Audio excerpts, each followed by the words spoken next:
Where do you see this going? As far as the local beef producers, their backs are against the wall right now. But they started getting back against the wall back in August. It became obvious. There was a meatpacking plant in Holcomb, Kansas. There was a fire at that plant. When that fire hit, the market prices to our local people tanked. They were losing money. During that same time frame, those meat packers who said, "Oh, that the market crashed because of that fire or whatever," they were making record profits. Oh. At that same time. So that was where the first kind of, I mean, it wasn't but that's where kind of everybody started getting fired up. Now, is that around the United States or? Yeah, that's nationwide. Yep. Oh, it affects. That is nationwide. Yep. Like I said, there's those 3 plants.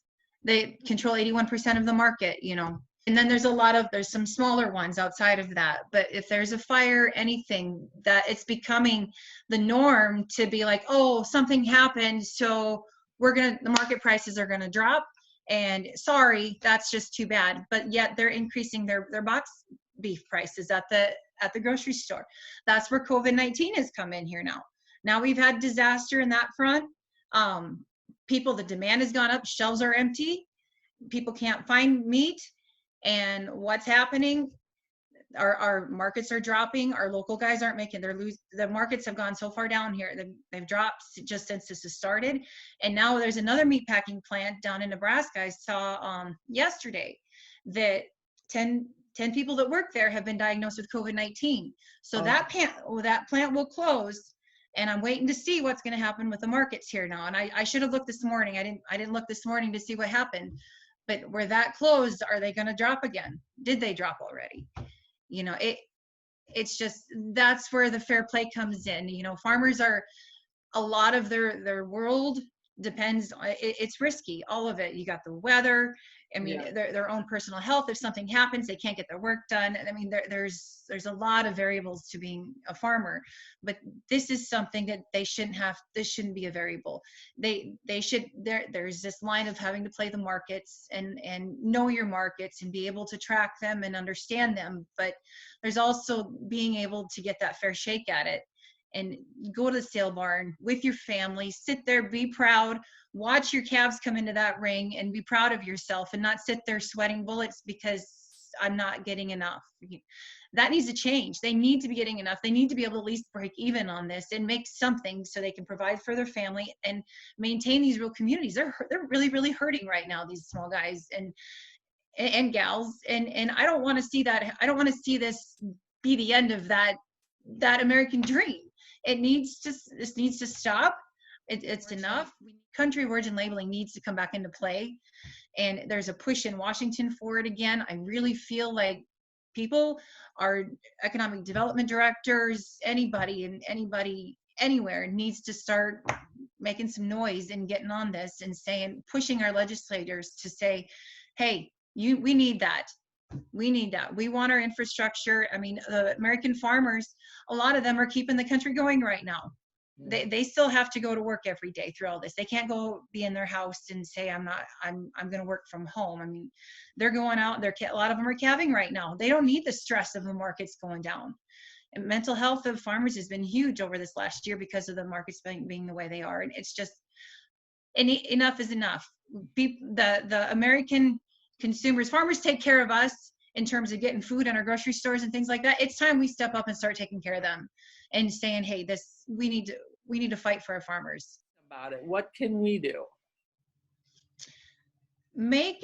Go to the store, start asking questions, start pushing, where does my beef come from? Where is this coming from? Start asking those questions. Put pressure on your local grocery stores. Say, is this local beef? Where is this American beef? Where is it coming from? Start with that. Okay. That would be, and contact your senators, contact your representatives, and say, country of origin labeling is important to us. There's a huge farm to table movement going on where people want to know, they want the farm to table because they want to know where their food comes from, who grew it, where it came from. Even the guys raising the livestock, they have to have everything documented, everything they've ever put into that calf. When it's sold, they need to know exactly everything's documented, from medicine, anything that happened, all the feed that went into it, they have to have it all. So are other countries required to do the same? You know, there's a lot of safety variables that come into American beef that, you know exactly where it came from if you want to track that back. But you don't know where the history of it is. If it's coming from another country, you don't know. Make sure you really make that push to say, I want American beef. I want local beef. You know, in South Dakota here, we want South Dakota beef. We want to support our own.